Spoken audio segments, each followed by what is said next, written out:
বদলগাছি নওগাঁর যে সড়ক, বদলগাছি থেকে জয়পুরহাট সড়ক, এই সড়কের পাশে এই মুহূর্তে এই প্রত্যন্ত এলাকা দুই পাশে মানুষের জটলা দেখছেন। এই জটলায় যে বিষয়টি আমরা দেখছিলাম, এখানকার যিনি একটি দোকান রয়েছে আপনাদের একটু, এই দোকানের পিছনে এই জায়গাতেই এই দুর্বৃত্তরা এখানেই এই ব্যাগ রেখে যায়, তাই না? একটা ব্যাগে কি ছিল? আপনি ওই সময় ছিলেন? আমি মানে মানে পরে পরে আসে কি দেখলেন? আমরা তো পরে আসে দেখি যে ওই যে যেটা সন্দেহ করা হয়েছে ককটেল গুলা, এরা এই মানে দোকানের সামনে, তখন র্যাব সদস্যরা আসে, কমান্ডার স্যার সহ আসে, এখানে ঘেরাও করে রাখছে। আচ্ছা, তখন আমি মানে জিজ্ঞাসা করলাম যে স্যার এগুলো কি, তো বললো যে আমরা উদ্ধার করেছি ককটেলগুলো। কি ছিল ওখানে? আমরা তো পরে এসে 5টা বোতল ছিল, বোতলের ভিতর কি ছিল এটা আমি তো বলতে পারবো না ভাই, মানে আমি দেখিনি, হাতও দেখিনি ভয়ে, বুঝতে পারছেন। আর কিছু মেডিসিন ছিল ওর ভিতরে, তার ছিল। আচ্ছা, মানে বোমা, পেট্রোল বোমা জাতীয় হ্যাঁ এরকম জিনিস ছিল এটাই। এখানকার আমরা আইন শৃঙ্খলা বাহিনীর এখনো ব্যাখ্যা পাইনি, ব্যাখ্যা পেলে হয়তো আর বিস্তারিত জানতে পারবো। এই জায়গাটির নাম কি ভাই? জায়গাটি জায়গার নাম ঝাড়ঘড়িয়া। আচ্ছা, এটা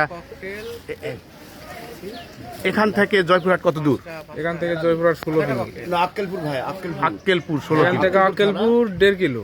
আক্কেলপুর 1.5 কিলো। পরে পার্শ্ববর্তী সীমান্ত এলাকা। সীমান্ত এলাকা। মানে আগামীকাল তো ভোট, আপনারা জানেন। এই ভোটের আগে এরকম একটি ঘটনা স্বাভাবিকভাবে কি মনে হচ্ছে? এটা নাশকতা? আপনাদের কি মনে হয়? মানে ভোটকে কেন্দ্র করে এরকম মনে হচ্ছে নাকি? হ্যাঁ সেটাই তো মনে হচ্ছে, ভোটকে কেন্দ্র করে। হ্যাঁ ভোটের এই ভোটে যেন মানে আতঙ্ক বিরাজ করে, এরকম মানে কোনো কিছু নেই যেন মারামারি তারা শক্তিশালী অনেক আমাকে হুমকি দিছে। কে হুমকি দিছে? বিএনপির লিডার। আচ্ছা, হুমকি দিছে। হুমকির কথা আমরা জানতে পারছি। এখানে নওগাঁর যে সড়ক রয়েছে, সড়কের পাশের এই বদলগাছি থেকে মোটামুটি 3 কিলোমিটার, বদলগাছি থেকে 7-8 কিলোমিটার দূরে। এবং এইখানটাতে আমরা দেখছিলাম মানুষ এসেছে। আইন শৃঙ্খলা বাহিনী ইতিমধ্যে তারা তাদের কার্যক্রম কিছুটা শেষ করেছে।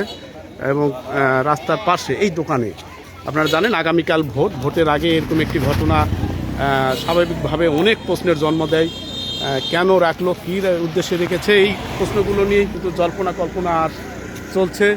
এবং ইতিমধ্যে ডিসপোজাল ইউনিট এসে এই বোমা বা যে 6টি ককটেল, বোমা জাতীয় ককটেলই পেয়েছে, সেই ককটেলগুলো তারা নষ্ট করেছে। তবে ভোটকে কেন্দ্র করেই উদ্দেশ্য ছিল ভোটের একটা নাশকতা। সার্বিকভাবে বিশ্লেষণ করলে এটি পাওয়া যায়। এই ছিল নওগাঁর বদলগাছির